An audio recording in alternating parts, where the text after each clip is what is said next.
न- नमस्कार बच्चों, ग्रीन वर्ल्ड पब्लिकेशन में आप सभी लोगों का हार्दिक स्वागत है। आज हम लोगों का क्वेश्चन जो है वह है 2024 के परीक्षा में पूछे गए प्रश्नों के हल हैं। और यह हल जो पूछे जा रहे हैं डिस्क्रिप्टिव हैं। और अब तक हमारे लेक्चर जो हो चुके हैं 8 हो चुके हैं और उसी क्रम में हम 9वें लेक्चर की तरफ बढ़ रहे हैं। और 9वें लेक्चर में सिर्फ इस के पीछे हम लोगों का करने का उद्देश्य सिर्फ एक ही है कि परीक्षा में जो हम अब तक पढ़े हैं उसमें कैसे उसको हम उतारें। और इसको जानने के लिए पूरी तरह से आप देख रहे हैं यहाँ पर स्क्रीन पर राजू क्वेश्चन बैंक पूरी तरह से आपकी मदद करने के लिए अलर्ट है। तो चलिए अपने क्वेश्चन पर हम बढ़ते हैं। तो आज का हमारा विषय बिंदु देखा जाए तो यह है निबंध से संबंधित प्रश्न जो पूछे गए हैं 2024 में, वह सारे प्रश्न हैं। और उस पर आप बिल्कुल ध्यान दीजिएगा इस विषय पर कि हमें कैसे लिखना है। और वह एक प्रारूप दिया गया है, लिखने के तरीके यहाँ बताए गए हैं, उसे आप समझने का प्रयास करिए कि अगर पूछे जाते हैं तो निबंध लिखने की यही एक अच्छी विधा है जिसमें अच्छे से अच्छे मार्क्स को हम पा सकते। तो शुरू करते हैं आज का प्रश्न। तो पहला देखिएगा, निबंध रचना में यहां जो पूछा गया है वह है कि विद्यार्थी और अनुशासन, विद्यार्थी का अनुशासन से कैसे संबंध होते हैं। और ऐसे निबंध में लिखने के लिए सबसे पहले याद रखिएगा इन बिंदुओं को ही दर्शाना पड़ता है कि एक अच्छा निबंध के लिखने के लिए हमें क्या रखना चाहिए। तो पहला उसका होता है, जब रूपरेखा रखा जाता है, निबंध दिमाग में लाया जाता है, तो सबसे पहले याद रखिएगा प्रस्तावना। आप ये जानिएगा कि प्रस्तावना क्यों रखते हैं। तो सबसे पहली बात होती है जब हम निबंध को लिखते हैं प्रस्तावना को डाला जाता है तो प्रस्तावना किसी भी विषय बिंदु का, यहां विषय बिंदु क्या रखा गया है, यहां विषय बिंदु रखा गया विद्यार्थी और अनुशासन। अब किसी भी विषय बिंदु का अगर हमें प्रस्तावना में लिखना है तो लिखेंगे कैसे। और उस विषय बिंदु की कुंजी होती है, प्रस्तावना क्या है, किसी भी विषय बिंदु की क्या है, कुंजी है, जो पूरी बात को समेट करके वह 8-10 लाइन में लिख देता है। यही इसका मेन रोल है। पूरे निबंध का निचोड़ कहां दर्शा दिया जाता है, पूरे निबंध का रोल जो है वह प्रस्तावना में दर्शा दिया जाता है। अब आपको अपने पर अपने मनोभाव को उसके अकॉर्डिंग तैयार करना है। जैसे दूसरा अगर देखा जाए तो दूसरा बिंदु होता है, यहां क्या दिया गया है, अनुशासन। अनुशासन और विद्यार्थी, यही आपके निबंध में। तो अनुशासन का मतलब क्या है, अनुशासन का तात्पर्य क्या है, अगर यह हम जानेंगे और विद्यार्थी से उसका रिलेशन कैसे है, तब हम अच्छे निबंध को लिख पाएंगे। तीसरा बिंदु क्या है, अनुशासन का महत्व। एक अनुशासित जीवन जी करके हम समाज को प्रत्यक्ष या अप्रत्यक्ष आने वाली पीढ़ी को हम सचेत करते हैं, एक शिक्षा देते हैं। प्रत्येक व्यक्ति अपने जीवन काल में एक अनुशासित जीवन जीते हुए अगर अपने आप को आगे कर रहा है तो निश्चित है आने वाली पीढ़ी को एक शिक्षक वर्ग के रूप में वो शिक्षा दे रहा है। तो एक विद्यार्थी के रूप में अनुशासन की महत्ता का यहां आप देखें महत्व। और विद्यालयों में अनुशासनहीनता, एक विद्यार्थी का अनुशासन से रिलेशन, फिर से एक विद्यार्थी के द्वारा अनुशासन की हीनता जो उत्पन्न हो रही है उसके पीछे आपको क्या देखना है, क्या कारण है कि एक विद्यार्थी अनुशासनहीन होता जा रहा है। उसके कारण लास्ट में इन सारी बातों का निचोड़ लिखना है, जो मुख्य बिंदु होता है उपसंहार। अब आप यहां पर आप देखेंगे इस प्रस्तावना पर हम कैसे अपने आप को रखते हैं। मैंने यहां लिखा गया है, इसी के अकॉर्डिंग हमें बताना है। आपको सीखना भी है, अपनी ओर से जोड़ना नहीं, कोई बात नहीं, यह समझने का प्रयास करिए कि मुझे कैसे लिखना है। अब हम पहली हेडिंग क्या रखा गया है, प्रस्तावना। प्रस्तावना को लेते कैसे हैं, यहां ध्यान दीजिए। विद्या का विनय से अत्यंत ही घनिष्ठ संबंध है। विद्या का संबंध अगर किससे है तो विनय बता रहा है कि इसे निबंध के माध्यम से कि विद्या का जो संबंध है, सबसे मधुर संबंध अगर देखा जाए, घनिष्ठ संबंध, तो वह विनय से है। विद्या जो ग्रहण करता है, विद्या जो लेता है, उसके अंतर क्या उत्पन्न होना चाहिए? विनय। तो विद्या का विनय से अत्यंत ही घनिष्ठ संबंध है। विद्या ददाति विनय लिखा गया है हमारे यहां। संस्कृत में कहा जाता है कि विद्या ददाति विनयम के आधार पर, इस बिंदु के, इस पंक्ति के आधार पर विद्या से ही विनय का प्रादुर्भाव होता है। विनय का जन्म कहां से होता है? विनय का जन्म ही कहां से होता है? विद्या से ही होता है। किंतु विद्या से ही विनय का जन्म हो रहा है। लेकिन फिर प्रश्न कर रहा है, किंतु आज देश का दुर्भाग्य है कि विद्या मंदिरों में, मतलब कॉलेजों में जहां विद्या दी जाती है, विद्या मंदिरों में जहां विनयशीलता का साम्राज्य होना चाहिए, विद्या के मंदिर में, स्कूलों में, कॉलेजों में विनयशील का साम्राज्य अर्थात वातावरण होना चाहिए, विनयशीलता का साम्राज्य होना चाहिए। वहां घोर अनुशासनहीनता अपने दानवी दामन पसारे क्रूरता भरा अट्टहास कर रहा है। यहां विद्या रूपी मंदिर में, कहने का मतलब क्या है कि जिस विद्या रूपी मंदिर में विनयशीलता का पूर्ण वातावरण होना चाहिए था, आज उसी विद्या रूपी मंदिर में क्या दिखाई दे रहा? अनुशासनहीनता, और इतनी बड़ी अनुशासनहीनता जो दानवी दामन पसारे क्रूरता भरा अट्टहास कर रहा। क्या कर रहा? क्रूरता भरा, अपनी अहंकारिता भरा, अपनी कर्तव्यहीनता की भाव से भरा हंस रहा है, अट्टहास कर रहा है। चारों ओर उच्छृंखलता का ही बोलबाला है। हर जगह अनुशासन में नहीं, जीने की परंपरा ही टूटती हुई दिखाई दे रही, अनुशासनहीनता दिखाई दे रहा है। न अध्यापकों में गुरु की गरिमा है, न छात्रों का शील स्वभाव। निश्चित है, जब एक विद्या रूपी मंदिर में जो विनय का प्रभुत माना जाता है, विनय का मंदिर माना जाता, अगर उस मंदिर में अहंकारिता, क्रूरता, दानवी प्रवृत्तियां उत्पन्न हो जाएंगी, तो निश्चित है उस वातावरण में जैसे ठेस पहुंचेगा, तो यह निश्चित तौर से वहां गुरु और शिष्य के संबंध में जो एक अच्छा माना जाता है, गुरु और शिष्य का जो परंपरा रही है, वह परंपरा अपनी आप बिखरती चली जाएगी। गुरु और शिष्य का आपस में जो गरिमा है भी वह टूट जाएगी। तो यहां पर आप देख रहे हैं, आज न अध्यापकों में गुरु की गरिमा है, न छात्रों का शील स्वभाव। अगर शील स्वभाव होता, विनय स्वभाव होता, तो गुरु की महत्ता कहीं कम ना होती। तो चलिए, यह आपका रहा क्या? विद्यार्थी का और अनुशासन। यहां कहा कि विद्या का विनय से संबंध घनिष्ठ है, और ये भी कहा विनय का प्रादुर्भाव विद्या से ही होता है।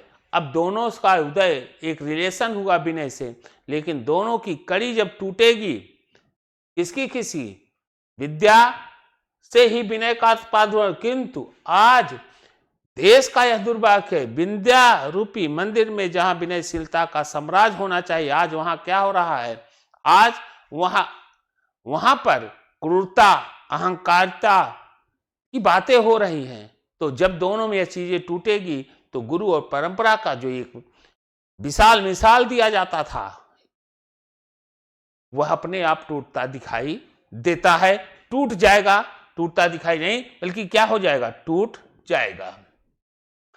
आगे देखते हैं, यह रहा आपका प्रस्तावना।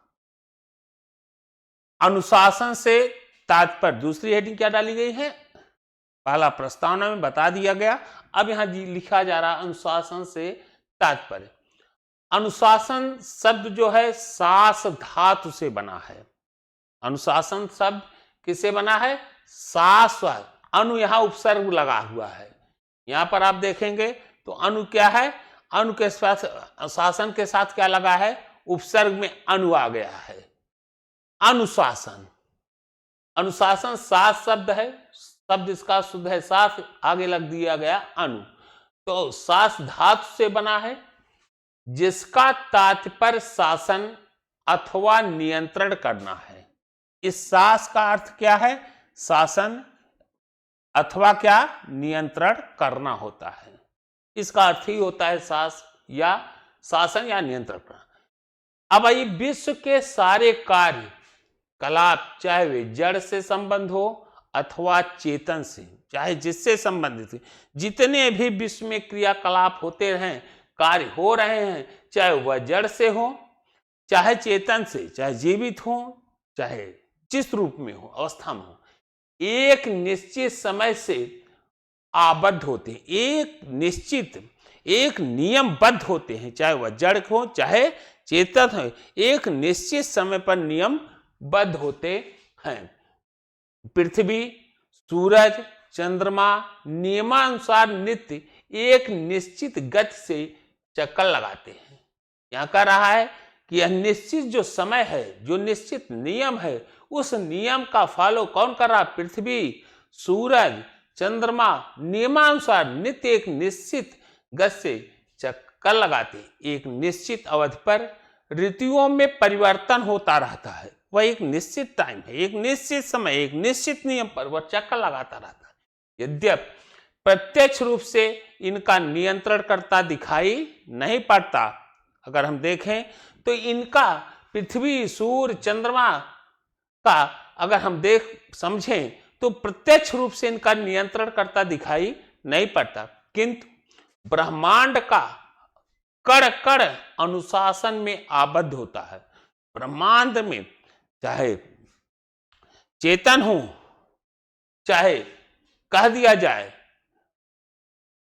चेतना की अवस्था में हो, चाहे जड़ की अवस्था में हो, प्रत्येक ब्रह्मांड का कण कण किसमें दिखाई देता? अनुशासन से में आबद्ध होता है। मनुष्य सामाजिक और वैज्ञानिक नियमों से नियंत्रित होता है। मनुष्य किससे नियंत्रित होता है? सामाजिक और वैज्ञानिक नियमों से नियंत्रित होता है। मनुष्य सामाजिक और वैज्ञानिक नियम से नियंत्रित होता है। तो ऋतुएं जो हैं काल से नियंत्रित होती हैं। ऋतुएं भी किससे? समय से। हमारे यहाँ जो ऋतुओं का निर्धारण है वह काल से, समय से नियंत्रित होती है। मनुष्य सामाजिक और वैज्ञानिक नियमों से नियंत्रित होता है। यदि ये नियंत्रण टूट जाए, कौन कौन से? सामाजिक और वैज्ञानिक या काल का नियंत्रण टूट जाए तो विश्व में बर्बरता व्याप्त हो जाए। तो विश्व में क्या हो जाएगी? बर्बरता आ जाएगी। अगर यह नियम टूट जाए तो विश्व में पुनः बर्बरता की ओर उन्मुख हो जाता है।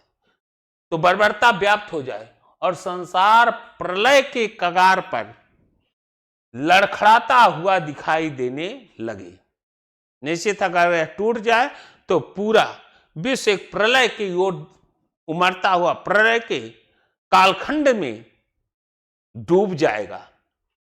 अनुशासन अथवा नियंत्रण से जीवन सुखी और शांत होता है। यदि हम अनुशासित हैं, नियंत्रित हैं, निश्चित है कि इसमें जीवन सुखी और शांत होता है। अनुशासन जीवन को गति प्रदान करता है, उसे सुरक्षित रखता है और जीवन के उद्देश्यों को सार्थक बनाता है। यह अनुशासन की महिमा बता रहा है कि जीवन को क्या करता है? गति प्रदान करता है, उसे सुरक्षित रखता है और जीवन के उद्देश्यों को सार्थक बनाता है, जो अनुशासन का तात्पर्य है। अनुशासन से मनुष्य में शक्ति और आत्मविश्वास की भावना का उदय होता है एवं उसका मनोबल ऊंचा होता रहता, और इस अनुशासन से उसका क्या? मनोबल भी ऊंचा होता है। अनुशासन का महत्व तीसरी हेडिंग आपको क्या डालना पड़ा? अनुशासन का महत्व। इसकी महत्ता पर देखें, मानव जीवन में अनुशासन का बड़ा महत्व है। अनुशासन से तात्पर्य मुख्यतः आत्म अनुशासन से ही है। यहां ध्यान दीजिएगा, अनुशासन का अगर अर्थ लिया जाए तो इसका मुख्य अभिप्राय क्या हो जाएगा? आत्म अनुशासन से ही है। अनुशासन का मूल अर्थ क्या है? आत्म अनुशासन। नियंत्रण तो भय और दबाव से भी किया जा सकता है। फिर कह रहा है, नियंत्रण की जो बात है, यह नियंत्रण भय और दबाव से भी किया जा सकता है, किंतु उसका प्रभाव अस्थायी होता है। जितना प्रभावशाली प्रभाव, अगर कहा जाए प्रभावशाली प्रभाव आत्म अनुशासन से, उतना प्रभाव इन पर नहीं रहता। किस पर? जितना प्रभाव हमारा आत्म अनुशासन होने पर होता है, उतना प्रभाव भय और दबाव का नहीं होता। इसलिए करा, किंतु उसका प्रभाव अस्थायी होता है। किसका? भय और दंड का, दबाव का प्रभाव अस्थायी होता है। भय और दबाव समाप्त हो जाने के बाद, क्योंकि भय और दबाव जब ये दो चीजें समाप्त हो जाएंगी तो पुनः उच्छृंखलता की पूर्व स्थिति में आ जाती है। इसीलिए आत्मअनुशासन को विशेष महत्ता दे रहा है, जो अपने लिए, समाज के लिए, सारे विश्व के लिए अत्यंत ही घातक होती है। वही अनुशासन अपने सच्चे अर्थ में सार्थक होगा जो स्वेच्छा से ग्रहण किया गया हो। अनुशासन का अगर सही भाव लिया जाए तो वही अनुशासन सच्चे अर्थ में क्या होगा? सार्थक होगा, जो स्वेच्छा से ग्रहण किया गया है। जीवन के कार्य क्षेत्र में हमारे लिए अनेक कल्याणकारी नियम बनाए गए हैं, जिनका पालन करना हमारे कर्तव्य के अंतर्गत आता है। जीवन को संचालित करने के लिए, समाज को विकसित पूर्ण रूप से सामाजिकता का बोध कराने के लिए बहुत सारे नियम बनाए गए हैं, और उन नियमों का पालन करना ही हमारा सबसे परम क्या है? कर्तव्य है। जिनका पालन करना हमारे कर्तव्य के अंदर आता है। उन नियमों का पालन बराबर कानून या दंड के बल पर नहीं, जो सामाजिक नियम दायरे बने हैं, उन नियमों का पालन बराबर कानून या दंड के बल पर नहीं, बल्कि नहीं कराया जा सकता। व्यक्ति को स्वयं अपने को उन नियमों के अंतर्गत नियंत्रित करना होगा। व्यक्ति को स्वयं अपने उस नियमों पर क्या करना पड़ेगा? नियंत्रित करना पड़ेगा। यदि समाज के सभी नियम पूर्णतः नियंत्रित और अनुशासित हो जाएं, समाज के जितने भी नियम लाए गए हैं सामाजिक व्यवस्थाओं के अंतर्गत, अगर उन नियमों को पूर्णतः नियंत्रित और अनुशासित हो जाए, समाज के सभी नियम पूर्णतः क्या हो जाए? नियंत्रित और अनुशासित हो जाएं, तो सर्वत्र सुख और शांति का साम्राज्य व्याप्त हो जाए तथा धरती पर स्वर्ग उतर आए। अनुशासन सभी सुखों की जड़ है। वह कठोरता का ऐसा पाषाण खंड है जिसके नीचे आनंद का मधुर जल स्रोत छिपा है। लिख रहा है, अनुशासन क्या है? अनुशासन एक कठोरता का क्या? कठोर है। नियमों को पालन कराने के लिए अनुशासित होना एक कठोरता का पाषाण है, पत्थर का खंड है। और इस पत्थर खंड के नीचे, पाषाण खंड को क्या करा? इस पत्थर खंड के नीचे अर्थात अनुशासन के नीचे आनंद का मधुर जल स्रोत छिपा हुआ, आनंद रूपी जल छिपे हुए हैं। तो अनुशासन का महत्व आप बता दिए। अब अनुशासन के महत्व के साथ हम देखेंगे विद्यालयों में अनुशासनहीनता और उसके क्या कारण हैं। आज हमें दिखाई दे रहा है विद्यालयों में अनुशासनहीनता ज्यादा, जबकि अनुशासन का पूरी तरह से बीजारोपण करने वाला विद्यालय शिक्षित समाज के प्रति, देश के प्रति जागरूक करने वाला विद्यालय है। आज उसी विद्यालय में विद्यार्थी अनुशासनहीनता का पाठ सीख रहे हैं, अनुशासन की धज्जियां उड़ा रहे हैं। इसके कारण क्या है, हम यहां इसको लिखने का प्रयास करें।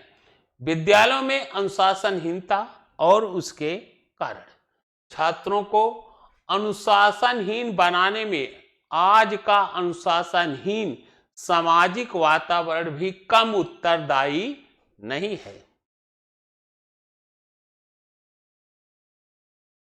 छात्रों को, हमने कहा आज विद्यालय में छात्रों के अंतर्गत एक अनुशासनहीनता दिखाई देता है, तो कह रहा है कि अगर छात्रों का अनुशासनहीनता दिखाई दे रहा है तो उस अनुशासनहीन बनाने में आज का अनुशासन ही सामाजिक वातावरण, ये जो सामाजिक वातावरण है, जिन्हें अनुशासन में चलते हुए पीढ़ी को कुछ देने की जरूरत है, यही सामाजिक वातावरण भी इन विद्यार्थियों को अनुशासन बनाने के लिए कहा जाए तो कम उत्तरदायी नहीं है, अर्थात विशेष उत्तरदायी है।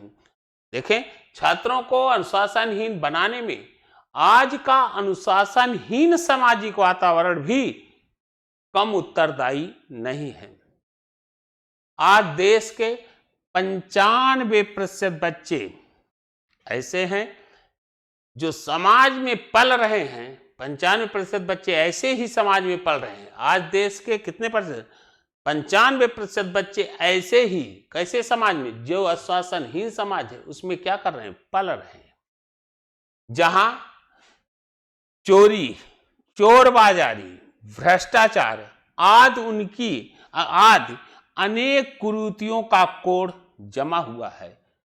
भाई 95% बच्चे ऐसे हैं जो ऐसी जगहों पर पढ़ रहे हैं, जो ऐसी जगह पर रह रहे हैं जहां के सामाजिक वातावरण में सिर्फ इस भौतिकवादी दुनिया के अंतर्गत चोरी, चोरबाजारी, धनार्जन इतना आवश्यक हो गया है, पार्ट हो गया है कि लोग भ्रष्टाचार की तरफ, चोरबाजारी की तरफ उन्मुख हो चुके हैं। बच्चों पर प्रत्यक्ष और परोक्ष रूप में इसका प्रभाव पड़ता ही है। उनके पैसे के अर्जन, पैसे की प्राप्त करने की लिप्सा, इच्छा जो है, वह उनके जीवन पर प्रभाव डालता है। बच्चों के जीवन पर चाहे प्रत्यक्ष और परोक्ष रूप से में इसका प्रभाव पड़ता ही। वह राजनीतिक गुटबंदी सीखता है, सिनेमा के अश्लील गाने गाता है, फैशन परस्ती में अपना सारा समय व्यतीत करता है। आज के बालक के संदर्भ करा कि वह राजनीतिक गुटबंदी सीखता है, अश्लीलता के गाने गाता है, फैशन परस्ती में अपना समय व्यतीत करता है, पढ़ाई लिखाई की ओर भला ऐसी स्थिति में ध्यान किस प्रकार जा सके जब यह सामाजिक वातावरण है। तो ऐसी सामाजिक वातावरण में विद्या ददात विनयम, कैसे विद्या दी जाए जहां विनय उत्पन्न हो, ऐसे समाज में कहां संभव है। उपसंहार, अब उपसंहार सारांश होता है। सारी निबंधों का मूल बात यहां पर लाके रखना होता है। तो यहां आप देखें, इसको समझने का प्रयास करिए और इसी ढंग से लिखने का भी प्रयास करिए। अतः विद्यालयों में व्याप्त इस घोर अनुशासनहीनता के निराकरण के लिए उपाय सोचना होगा। जो यह विद्यालयों में घोर अनुशासनहीनता दिखाई दे रही है, इसके निराकरण करने का उपाय सोचना होगा। छात्रों में असंतोष को दूर करने के लिए उसके सभी अभावों को दूर करना होगा। भावी जीवन के प्रति उसे आश्वस्त करना होगा। छात्र संघों के वास्तविक उद्देश्यों को समझना होगा।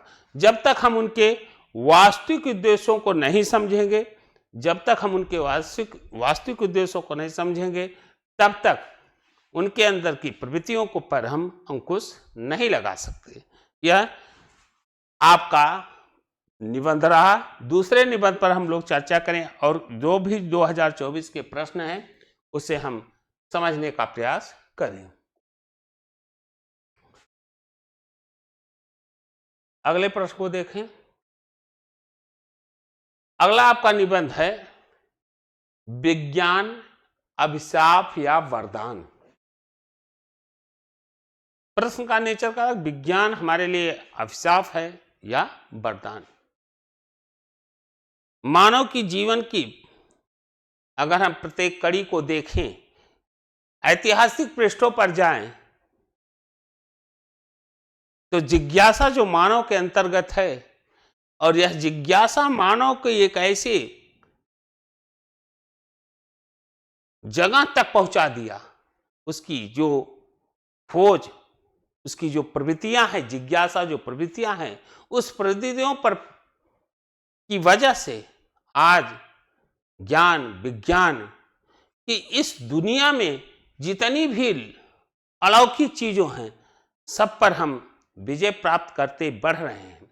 आज विज्ञान प्रत्येक व्यवस्थाओं पर जहां असंभव कार्य लगते थे संभव हो रहा है, यह विज्ञान की ही देन। पत्थर की दुनिया से चलते हुए आज हम तमाम ऐसे कार्य को सिद्ध कर चुके हैं, अपने विवेक अपनी यात्रा को ऐसे जगह तक पहुंचा दिए हैं जहां हर असंभव कार्य को संभव होता, जिसके पीछे मूल उद्देश्य विज्ञान है। लेकिन यह विज्ञान अभिशाप प्रकृति पर विजय प्राप्त कर रहे हैं। प्रकृति की विजय का प्राप्त करना यह तो विज्ञान की देन है, लेकिन यही प्रकृति का जब प्रभाव हम गलत प्रयोग कर देंगे, हम ज्यादा दोहन करेंगे, तो अभिशाप की तरफ बढ़ जाता है। महात्मा गांधी ने एक शब्द कहा था, प्रकृति हमारे लिए सब कुछ दे सकती है। उन्होंने कहा प्रकृति हमारे पेट को भरने के लिए पर्याप्त है, बहुत बड़ी संपदा है। हम जीविका जीने के लिए पेट भर सकते हैं, लेकिन पेटी भरने के लिए नहीं। और आज हम पेटी भरने के लिए अग्रसर हो रहे हैं, पेट भरने के लिए नहीं। और जब हम पेटी भरने के लिए अग्रसर होंगे तो भावी पीढ़ियों की संपदाओं को भी लूटने का प्रयास करेंगे। और जब भावी पीढ़ियों को लूटने के प्रयास करेंगे तो प्रकृति के साथ हम अपनी बर्बरता का रूप दिखाएंगे, जिसका खामियाजा हमारी आने वाली पीढ़ियों पर पड़ेगी, जो मानव को ही नहीं बल्कि प्रकृति के प्रत्येक जीवों पर उसका दुष्प्रभाव पड़ेगा। चलिए विज्ञान देखें, लिखने के तरीके को। विज्ञान अभिशाप या वरदान, अथवा आपसे पूछा जा सकता है जीवन में विज्ञान का महत्व या अथवा फिर करके विज्ञान की उपयोगिता।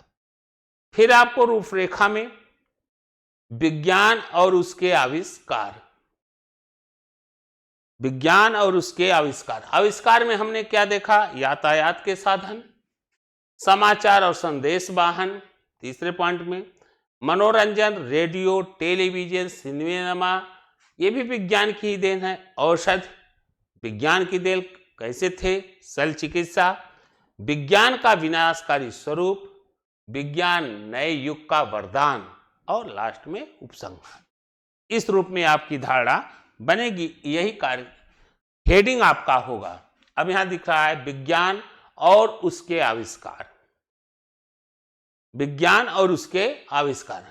आज जीवन का कोई ऐसा क्षेत्र नहीं है और यहां विज्ञान पर जब हम लेख लिखेंगे तो आपने देखे कि विज्ञान और उसके आविष्कार, अपने जीवन से जोड़िए कि जीवन का कोई भी ऐसा क्षेत्र नहीं है या विश्व का कोई ऐसा स्थान नहीं है, जीवन का ऐसा कोई क्षेत्र नहीं है और विश्व का कोई ऐसा स्थान नहीं, विचार की कोई ऐसी गति नहीं जहां विज्ञान न हो। जीवन का कोई भी ऐसा क्षेत्र नहीं जो पहन रहे हैं, उठ रहे हैं, चल रहे हैं, बोल रहे हैं, कोई क्षेत्र नहीं और विश्व का कोई ऐसा स्थान नहीं, विचार में जो आपके निकल रहे हैं ऐसी कोई गति नहीं जहां विज्ञान न हो। हर जगह विज्ञान छाए हुआ। मनुष्य सभ्यता के प्रारंभिक युग से, हमने कहा मनुष्य की प्रारंभिक अवस्था पर चलते हैं, मनुष्य सभ्यता के प्रारंभिक युग से ही प्रकृति पर अधिकार पाने के लिए प्रयत्नशील रहा। जिज्ञासा उसकी थी कि हम प्रकृति पर क्या पा जाएं, विजय प्राप्त कर लें, अधिकार पाने के लिए प्रयत्नशील रहा है और उसके प्रयत्नों का ही परिणाम है कि आज विज्ञान अपने चमत्कार से, अद्भुत आविष्कारों से सबको आश्चर्यचकित किए हुए है। विज्ञान ने प्रकृति की दुरूहता, असभ्यता, अदृश्यता सबको दूर कर दिया है। विज्ञान के प्रताप से दूर के स्थान भी निकट हो गए हैं। आज विज्ञान हमारे जीवन की रग रग में इतना व्याप्त हो गया है कि उसके बिना हम अपने को पंगु सा, निरीह और असहाय पाते हैं। हमारा जीवन विज्ञानमय हो गया, अगर उसको हटा दिया जाए तो हमारा जीवन पंगु, निस्सहाय साबित हो जाएगा। यह विज्ञान और उसके आविष्कार के संदर्भ में यातायात के साधन, यातायात को ही ले लीजिए।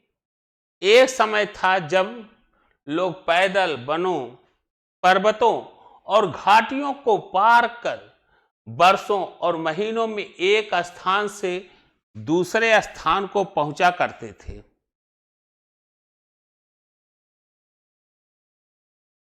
था ना ऐसा समय कि जब हम पर्वत, घाटियों को पार कर वर्षों और महीनों में एक स्थान से दूसरे स्थान तक पहुंचा करते थे, किंतु आज विज्ञान ने प्रकृति की दूरी को क्या कर दिया, समाप्त कर दिया है। अमेरिका और रूस के वैज्ञानिकों ने अब पृथ्वी के मनुष्यों को चंद्रलोक में पहुंचा दिया। विज्ञान ही है कि अमेरिका और रूस के वैज्ञानिक पृथ्वी से मनुष्यों को कहां तक पहुंचा दिया, चंद्रलोक में तक लेके चले गए। अमेरिकी अपोलो 12 के यात्री चंद्रयान पर 2 बार 3 किलोमीटर चल भी चुके हैं। अमेरिकी अपोलो 12 के यात्री चंद्रमा पर 2 बार और 3 किलोमीटर चल चुके हैं। चांद पर उन्होंने 31.5 घंटे व्यतीत किए। ठीक है, इधर अब मंगल ग्रह पर भी उतरने का प्रयास चल रहा है। यह किसकी देन है? यह विज्ञान की ही देन है कि भौगोलिक भूखंडों को ही नहीं कम किया है, बल्कि मानव उन दुरूह स्थानों पर जो कभी कल्पना का विषय बिंदु हुआ करता था, आज उस कल्पना के विषय बिंदु पर पहुंच चुका है और इसमें अमेरिकी और रूसी वैज्ञानिकों ने यह कारनामा करके दिखाया है। समाचार और संदेश वाहनों की तो अगर बात की जाए, समाचार और संदेश वाहनों की तो बात ही क्या है। यहां बैठे बैठे आप देश विदेश में कहीं भी अपने मित्र या संबंधियों से टेलीफोन पर बात कर लेते हैं या ईमेल अथवा मोबाइल द्वारा संदेश भेज सकते हैं अब इंटरनेट के माध्यम से आप दुनिया के कोने कोने से जुड़े रहते हैं। देश विदेश में कहीं भी कोई घटना घट जाए, आपको इंटरनेट के माध्यम से तुरंत जानकारी मिल जाती है। अब ये बातें विशेष कौतूहल की नहीं रह गई। अब घटनाएं का घटित होना, ऐसी सूचनाओं को प्राप्त करना, किसी उत्पादन सामग्री को लेना, वह दुनिया के कहीं कुछ होते हों, तो विज्ञान वह दूरी नहीं रह गई। अब वह समय नहीं लगेगा, वह सारी व्यवस्थाएं हमारे पास सुलभ हैं, हम प्राप्त कर सकते हैं। और यह दूरियां को कम करने के पीछे कारण कौन है? विज्ञान। मनोरंजन, रेडियो, टेलीविजन, सिनेमा याद। अब तो रेडियो भी कौतूहल की वस्तु नहीं रहे। आवाज आती है, सुनते थे, आकाशवाणी चलती थी, एक कौतूहल नहीं रह गया। आपके घर में टेलीविजन सेट आ गया। अपने कमरे में बैठकर गायिका के मधुर स्वरों को ही नहीं, उसके रूप माधुर्य का भी पान कर सकते हैं। रेडियो से हम मधुर स्वरों को जो केवल सुनते थे, लेकिन आज रेडियो टेलीविजन आ जाने से उसके रूप माधुर्य का भी पान कर सकते हैं। टेलीफोन का डायल घुमाया, घंटी बजी और बातचीत करने वाले को सुनिए ही नहीं, अपनी आंखों के सामने देखते रहिए। मोबाइल में यह विज्ञान की ही देन है कि हम केवल मोबाइल पर बातें ही नहीं करते, बल्कि बातों के दौरान अपनी आंखों के सामने भी देखते रहिए। यह विज्ञान का ही चमत्कार है। विज्ञान द्वारा आविष्कृत टेलीप्रिंटर की सहायता से सेकंडों में कोई भी समाचार दुनिया के कोने कोने में स्थित समाचार पत्रों के कार्यालयों में पहुंचाया जाता है। और प्रातःकाल बिस्तर से उठते उठते समाचार पत्रों में प्रकाशित समाचार घर घर में पहुंच जाता है। तो यह इन सब के पीछे हमारे विज्ञान की ही देन है। औषध एवं शल्य चिकित्सा। विज्ञान एक और आपको सुख और सुविधा प्रदान कर रहा है, तो दूसरी ओर आपको स्वास्थ्य और निरोग बनाने के लिए भी प्रयत्नशील रहता है। अनेक औषधियों के परीक्षण और निर्माण कार्य विज्ञान पर ही अवलंबित हैं। शरीर के भीतरी भागों की स्थिति की जानकारी, शरीर की भीतरी भागों की स्थिति की जानकारी एक्सरे या अल्ट्रासाउंड द्वारा बिना किसी चीड़-फाड़ के ही संभव हो गई है। यह बिना किसी चीड़-फाड़ के ही संभव हो गई है। चाहे देखें शरीर के भीतरी भागों की स्थिति हो, चाहे बाहर से, वह बहुत कुछ देखा जाए तो एक्सरे अल्ट्रासाउंड द्वारा बिना किसी चीड़-फाड़ के ही संभव हो गई। वैज्ञानिक दवाओं और उपकरणों की सहायता से अब मनुष्य के अंगों को भी बदला जा सकता है। अनेक असाध्य रोगों पर काबू पा लिया गया है। प्लास्टिक सर्जरी, कृत्रिम गर्भाधान आदि अनेक चमत्कारिक प्रयोग इस दिशा में बड़े ही प्रभावशाली सिद्ध हुए हैं, जो विज्ञान का ही देन है। विज्ञान के ही कारण ये सारे जो संभव नहीं लगते थे, आज संभव होते हुए दिखाई दे रहे हैं। विज्ञान का विनाशकारी स्वरूप क्या है, या तो उसके प्रभाव पर हम लोगों ने देखा। अब हम लिखेंगे कि विज्ञान का विनाशकारी स्वरूप क्या है। आज विश्व में दमनात्मक प्रवृत्तियों के कारण सर्वत्र, मनुष्य की दमनात्मक प्रवृत्तियों के कारण सर्वत्र क्या है? द्वेष और ईर्ष्या व्याप्त है। एक देश दूसरे देश को सेकंडों में विनाश के गर्त में मिलाने की ताकत में बैठा है, और इसलिए एक से एक विनाशकारी अस्त्र शस्त्र बनाए जा रहे हैं। टैंक, डायनामाइट, रॉकेट बम, परमाणु बम, हाइड्रोजन बम, मिसाइलें आदि ऐसे अस्त्र हैं जो पलक झपकते ही लाखों मनुष्यों का संहार कर डालते हैं। विज्ञान के द्वारा ही तो बने हैं, लेकिन यही चाहें तो मानव की गरिमा को, मानव की पूरी की व्यवस्था को क्षण भर में ढा सकते हैं, उनकी अस्मिता को मिटा सकते हैं। ये अस्त्र शस्त्र वायुमंडल को इतना दूषित कर देते हैं कि मानव जगत में नाना प्रकार के भयंकर रोग उत्पन्न हो सकते हैं। विज्ञान ने अपने इस भौतिक विकराल रूप में भारतीय आध्यात्मिकता को इस प्रकार आच्छादित कर दिया है कि आज के विज्ञान से मानव को ही नहीं, संपूर्ण मानवता को ही खतरा उत्पन्न हो गया है। तमाम अस्त्र शस्त्र जो हमें प्राप्त हुए हैं, यह निश्चित है कि विज्ञान की देन है, लेकिन इसी विज्ञान की यह भी देन है कि मानव का एक नेचर जो है, ईर्ष्या, द्वेष, जिसका कारण यह है कि यह ईर्ष्या और द्वेष एक देश के दूसरे देश के बीच, चाहे एक व्यक्ति से दूसरे व्यक्ति से जब उत्पन्न होता है, तो किसी के जीवन अस्मिता, किसी देश की अस्मिता को यदि वह चाहता है तो क्षण भर में मिटा सकता है। और इसके पीछे यही है कि आज का मानव डायनामाइट, रॉकेट, AK-47 बहुत सारे ऐसे हथियार हो गए हैं जिसके प्रति ईर्ष्या भाव, द्वेष उत्पन्न हो जाता है, उसे मिटाने में उसे समय नहीं लगता। तो एक पॉजिटिव था, वहीं पर निगेटिव क्या है कि आज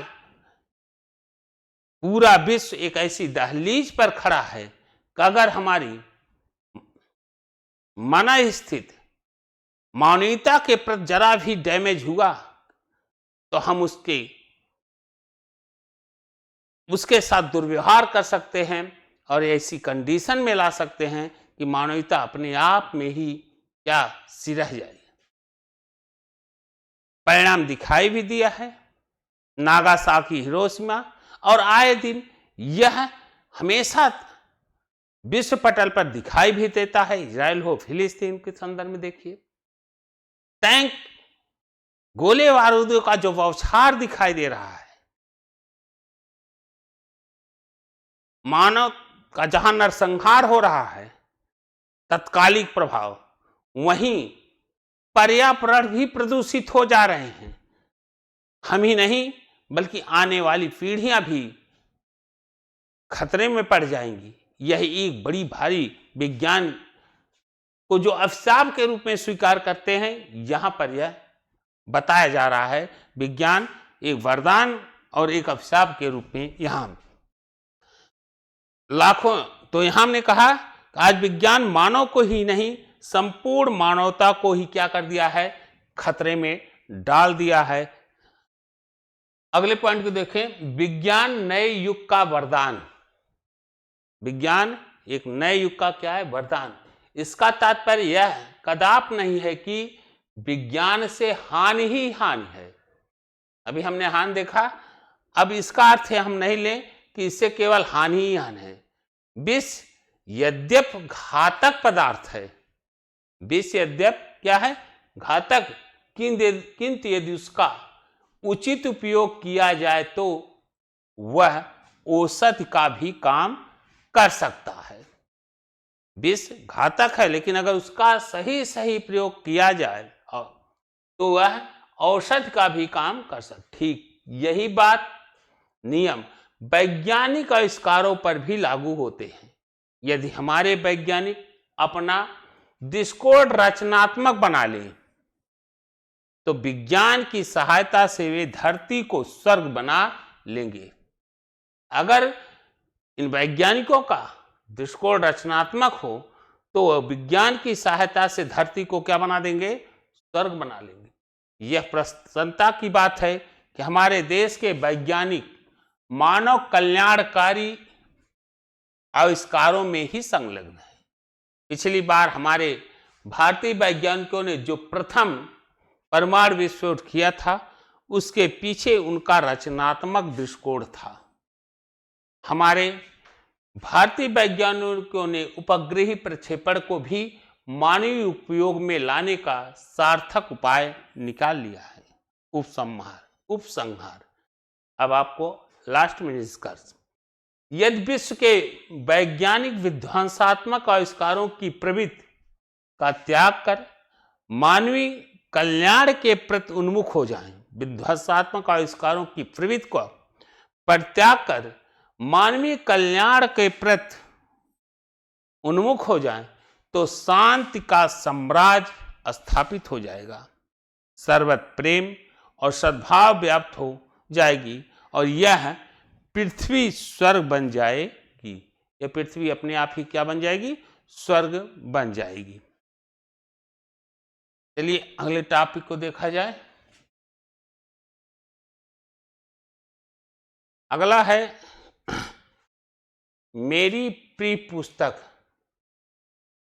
मेरी प्रिय पुस्तक, यहां रामचरितमानस दिया गया है। आप किसी भी प्रिय पुस्तक को आधार बनाकर लिख सकते हैं, लेकिन जो लिखने का प्रारूप दिया गया है वह किस पर है? रामचरितमानस 2024 का। जैसा हमने कहा था कि 2024 में जो भी प्रश्न आपके आएंगे उसका सलूशन उसके लिखने के तरीकों पर हम लोग विचार करेंगे।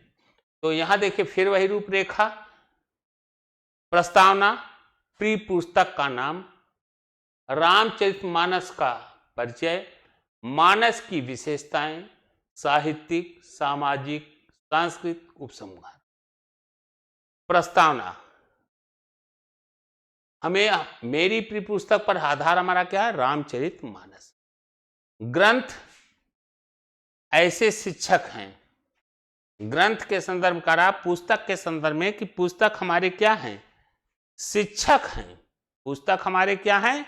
स्वयं शिक्षक हैं, जो बिना बेत मारे, बिना डंडा के मारे, बिना कट शब्द, पुस्तक एक ऐसा शिक्षक है जो बिना डंडे मारे, बिना कड़वे शब्द और क्रोध के बिना वस्त्र और धन हमें शिक्षा देते हैं।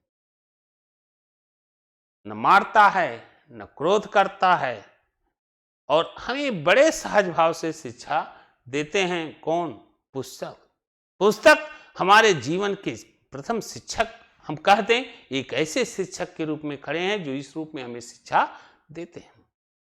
जिस प्रकार शरीर को स्वस्थ और हृष्ट-पुष्ट रखने के लिए पौष्टिक भोजन की आवश्यकता होती है, शरीर हृष्ट-पुष्ट कब रहेगा? जब उसे पौष्टिक भोजन मिलेगा। उसी प्रकार मस्तिष्क के विकास और उसकी क्रियाशीलता के लिए नित्य नूतन, नए और अच्छे विचारों की आवश्यकता होती है। भाई शरीर की हृष्ट-पुष्टता के लिए हमें अच्छे भोजन की चाहिए। उसी प्रकार का रहा है कि मस्तिष्क के विकास के लिए, मानसिक रूप से स्वस्थ होने के लिए हमें क्या चाहिए? अच्छे विचारों की आवश्यकता होती है और ये विचार हमें अध्ययन द्वारा ही प्राप्त हो सकते हैं। यह विचार हमें कहाँ से मिलते हैं? अध्ययन के द्वारा ही प्राप्त हो सकते हैं।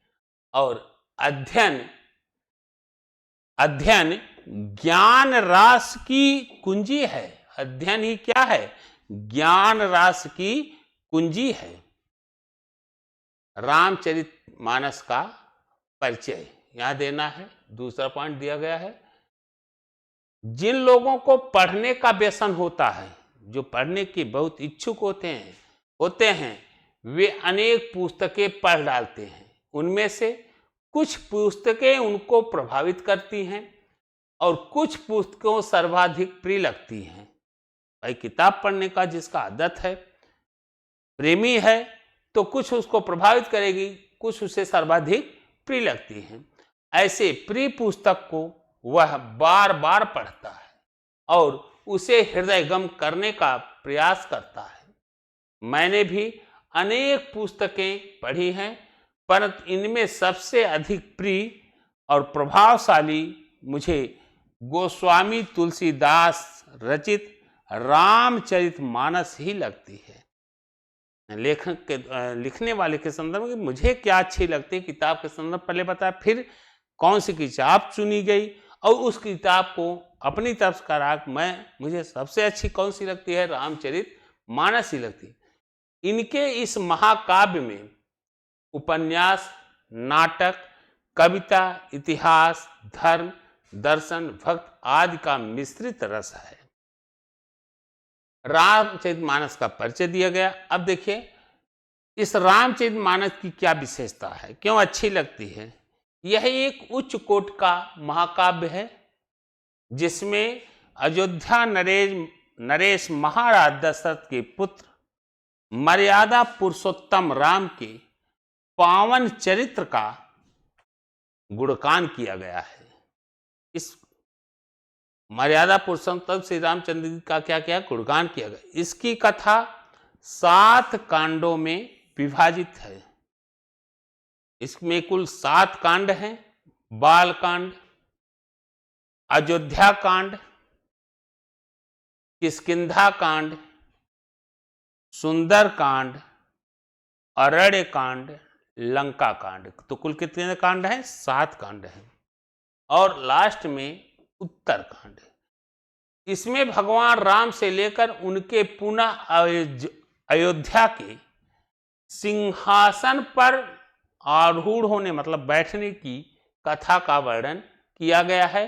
साथ ही भगवान शिव का विवाह, नारद मोह कथा तथा अन्य पौराणिक कथाओं का भी वर्णन है।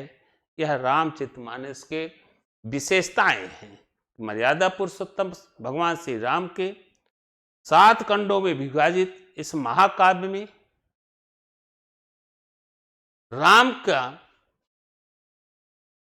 जो चरित्र का गुणगान किया गया है, इसमें भगवान राम से लेकर पुनः अयोध्या, जन्म से लेकर पुनः अयोध्या के सिंहासन पर बैठने तक की कथाओं का वर्णन किया गया है। साहित्यिक यह ग्रंथ दोहा, चौपाई शैली में रचा गया है। यह ग्रंथ दोहा और चौपाई में विशेष रूप में रची गई है। इस ग्रंथ में मानव जीवन और मानव आदर्शों का अत्यंत विशद वर्णन किया गया। मानव जीवन, मानव के आदर्शों का वृहद ढंग से, बड़े ही अच्छे ढंग से परिचर्चा की गई है।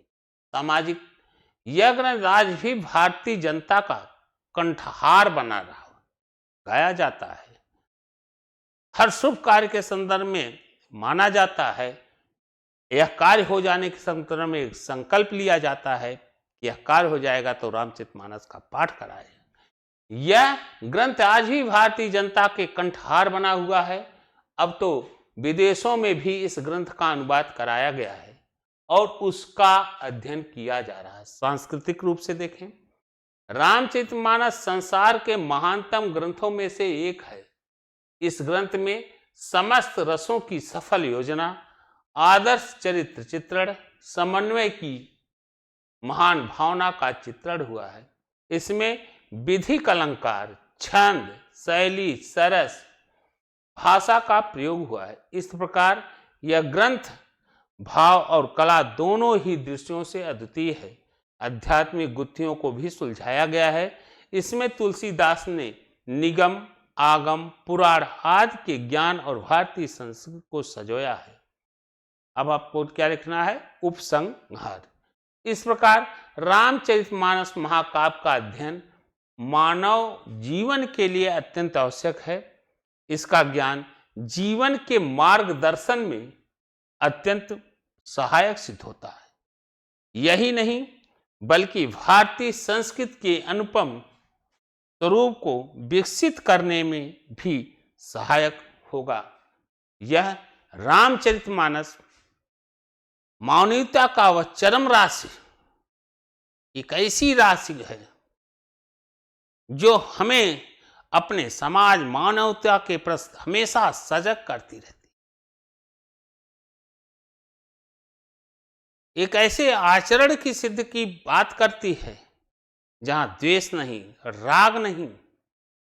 आज के समाज में जहां हम छोटे छोटे फाल्टों को लेकर के, छोटे छोटे विवादों को लेकर के झड़ जाते हैं, वहीं भरत जैसा भाई एक तरफ इतनी बड़ी वैभवता को लेकर, इतने बड़े वैभव को लेकर के भरत जैसा व्यक्तित्व जहां अपनी इस वैभवता को राम को देना चाह रहे हैं, वहीं राम जैसा भाई वही वैभवता भरत को दे रहा है। लेने वाला कोई नहीं है, कौन उसको ले, और ले भी ऐसे रूप में रहा है कि एक इतनी विनम्रता दिखाई दिया, सिंहासन की जगह खड़ा हो, उन अर्थात उनकी छाया से, उनकी कृपा से ही सिंहासन को चलाया जा रहा है। और आज है इस समाज की कहा जाता है हम बहुत विवेकवान हैं, लेकिन रामचरितमानस इस पाठ को पढ़ा रहा है कि जिस भौतिकता के पीछे हम दौड़ रहे हैं वह हमारी संस्कृति का एक वैभव है, हमारी संस्कृति का एक वसूल है। हम उस संस्कृति को अगर देखें तो इतनी बड़ी वैभव, अयोध्या जैसा सम्राट जिसे पाने के लिए राम भरत को पाने देना चाह रही कैकेयी भरत को, भरत राम को, फिर राम भरत को, संघर्ष नहीं। यह भारत की संस्कृति का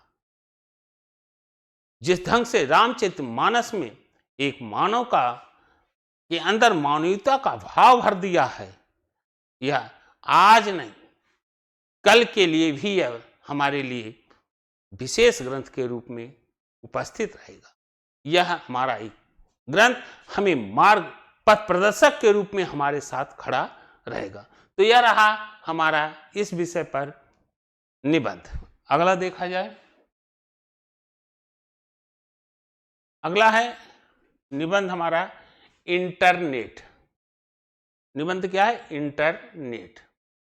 तो इंटरनेट पर देखें, रूपरेखा में पहले हमें बताना होगा कि इंटरनेट क्या है, इंटरनेट का हमारे दैनिक जीवन में प्रभाव क्या है, इंटरनेट का महत्व क्या है, शिक्षा में इंटरनेट का महत्व, और लास्ट में उपसंहार।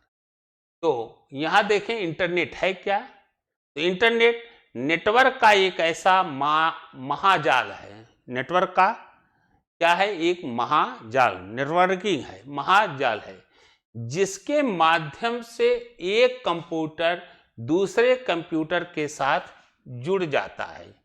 यह इंटरनेट क्या है? यह एक कंप्यूटर को दूसरे कंप्यूटर के साथ क्या जाता है? जोड़ देता है।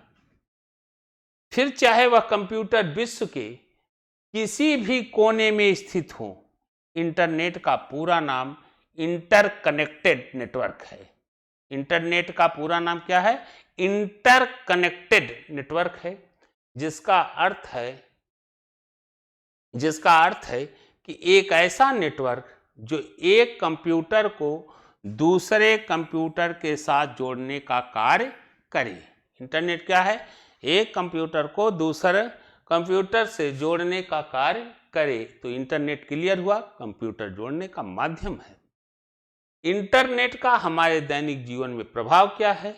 आज दैनिक जीवन में देखें तो चाहे रेल टिकट की बात हो, हवाई जहाज टिकट हो, वर्क फ्रॉम होम हो, ऑनलाइन पेमेंट करना, स्कूली शिक्षा में नवाचार, यह सारे कार्य इंटरनेट पर ही आधारित हैं। इस प्रकार हम कह सकते हैं कि इंटरनेट के बिना हमारा दैनिक जीवन अधूरा हो गया है।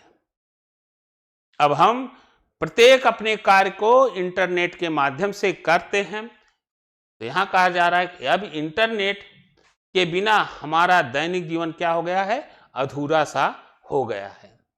इंटरनेट का महत्व, इंटरनेट का हमारे जीवन में बहुत महत्व है, यहां महत्व बताना है।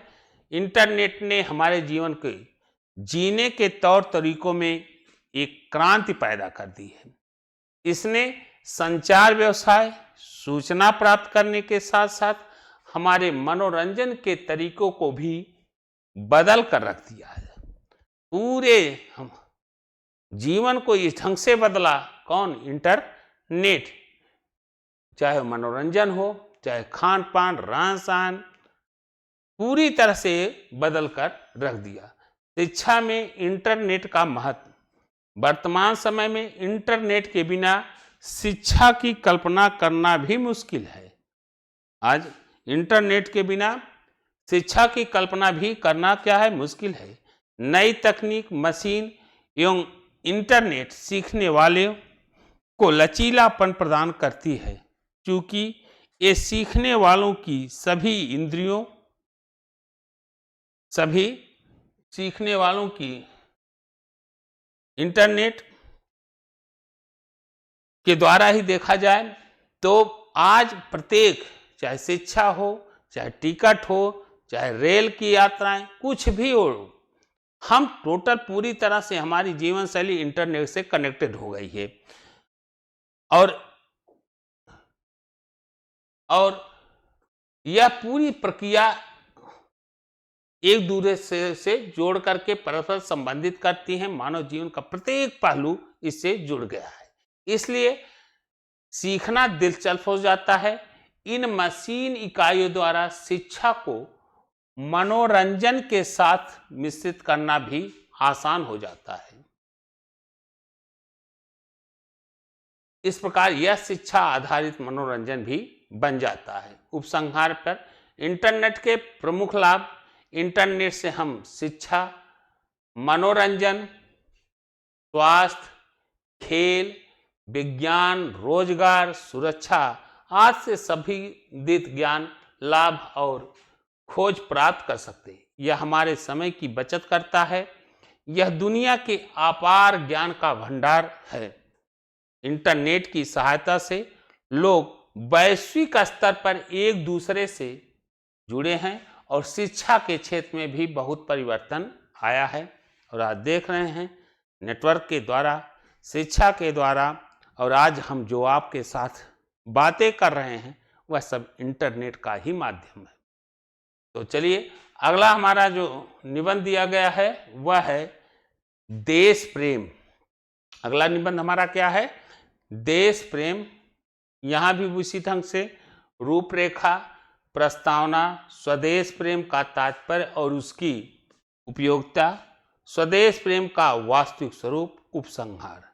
तो चलिए हम लोग देखें अगले निबंध पर देश प्रेम। देश प्रेम के अंतर्गत पहला है हमारा क्या है? प्रस्तावना। देश प्रेम। जननी जन्मभूमिश्च स्वर्गादपि गरीयसी। जननी जन्मभूमिश्च स्वर्गादपि गरीयसी, अर्थात माता जन्मभूमि की गरिमा स्वर्ग से भी बढ़कर है।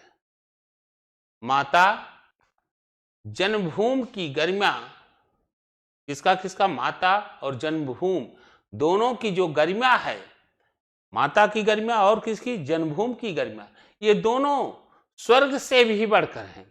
जिस धरती की गोद में हम जन्मे, जहाँ की धूल मिट्टी में खेलकर हम बड़े हुए हैं, जहाँ के अन्न जल और हवा हमारे शरीर का पालन पोषण हुआ है, उसके प्रति हमारा लगाव होना स्वाभाविक ही है। एक पशु भी जिस स्थान पर रहता है उसके प्रति वफादार हो जाता है। हम तो मनुष्य हैं, अपने देश और जाति के प्रति हमें प्रेम क्यों न हो? सच्चा तो उसी मनुष्य को प्राप्त होता है जिसके हृदय में स्वदेश प्रेम का सागर लहराता रहता। स्वदेश प्रेम का सागर लहर करता है।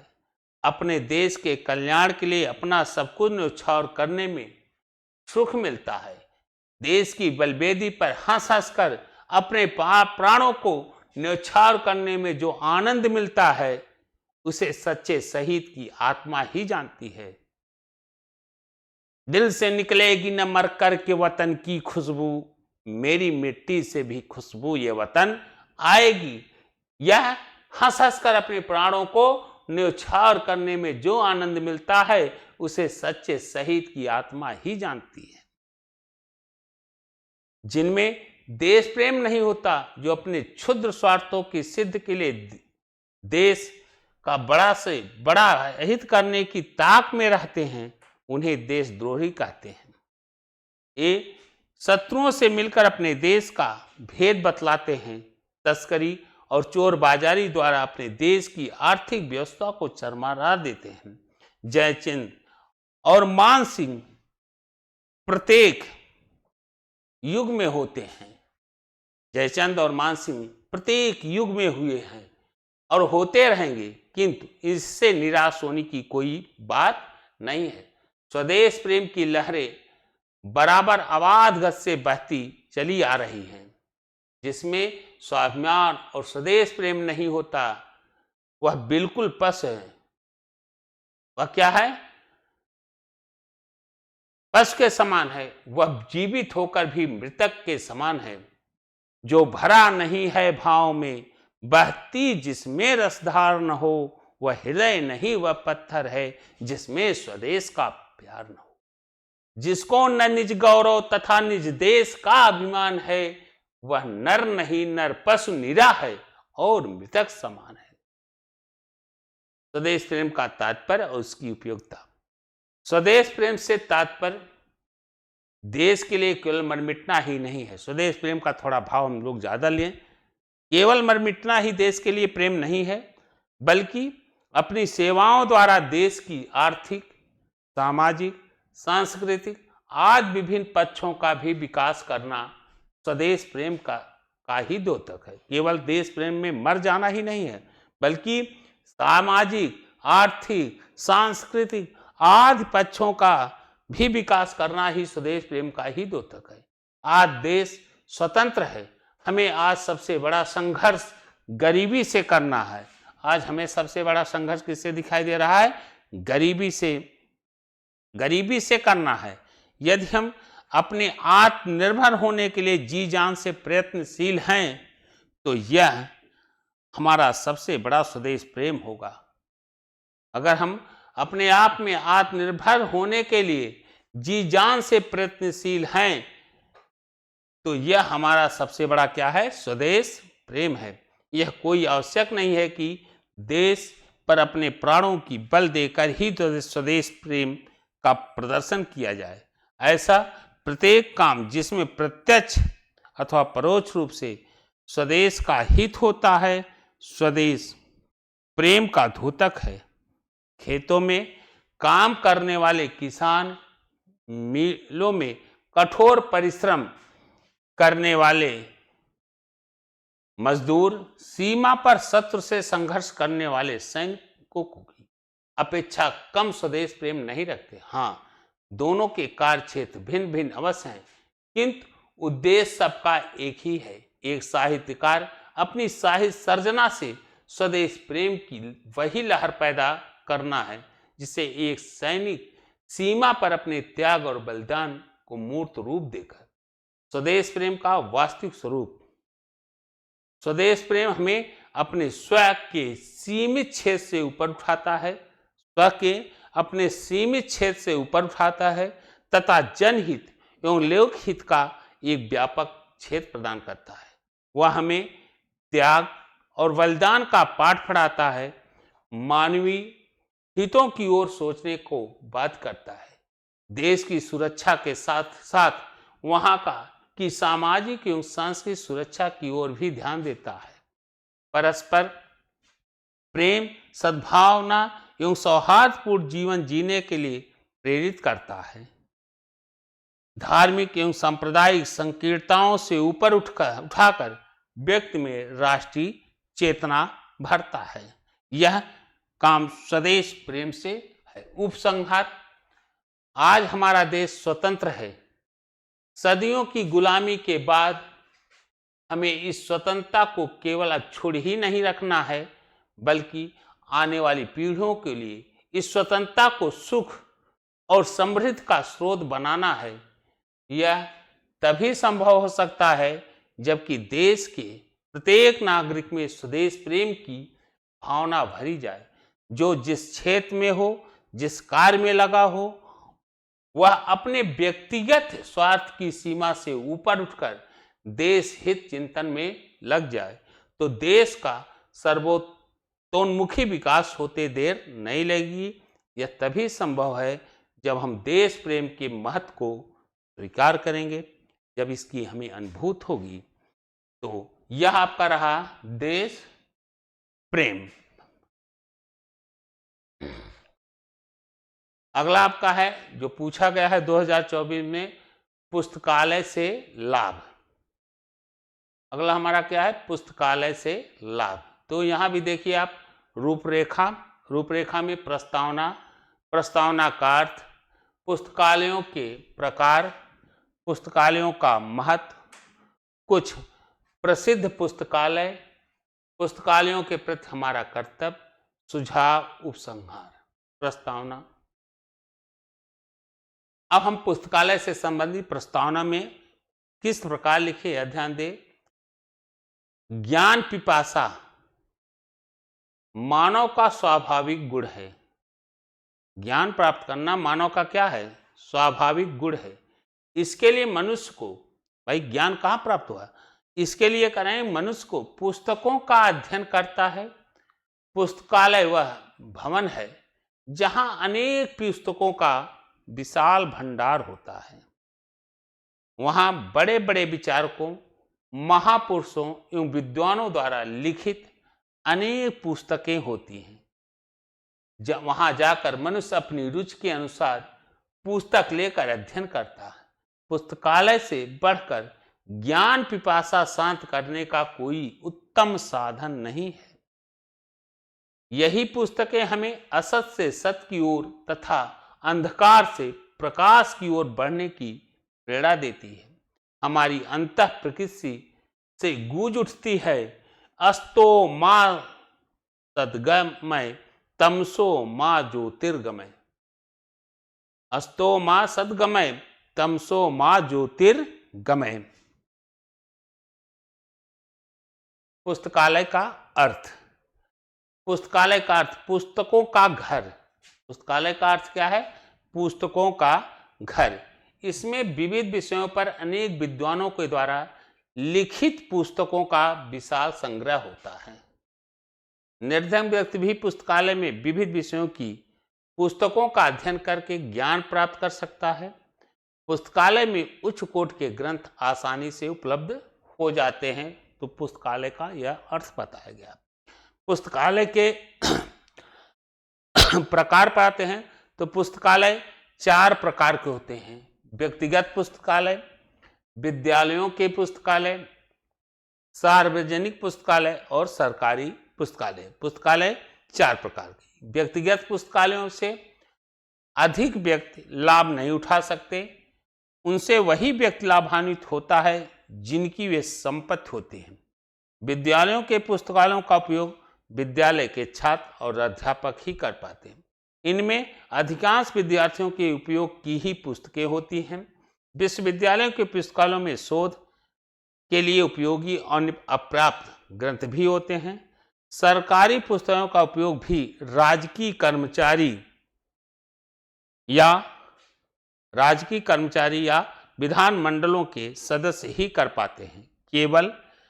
केवल सार्वजनिक पुस्तकालयों का ही उपयोग सभी व्यक्तियों के लिए होता है। इनमें घर पर पुस्तकें लाने के लिए इनका सदस्य बनना पड़ता है। कुछ जमानत राशि भी जमा की जाती है। जो पुस्तकें जमा करने पर लौटा दी जाती हैं। पुस्तकालय का एक महत्वपूर्ण अंग वाचनालय होता है। वहाँ दैनिक समाचार पत्र एवं पत्रिकाएं प्राप्त होती हैं। यहाँ ध्यान दें, राशि लौटा दी जाती, जो पुस्तकें जमा करने पर लौटा दी जाती हैं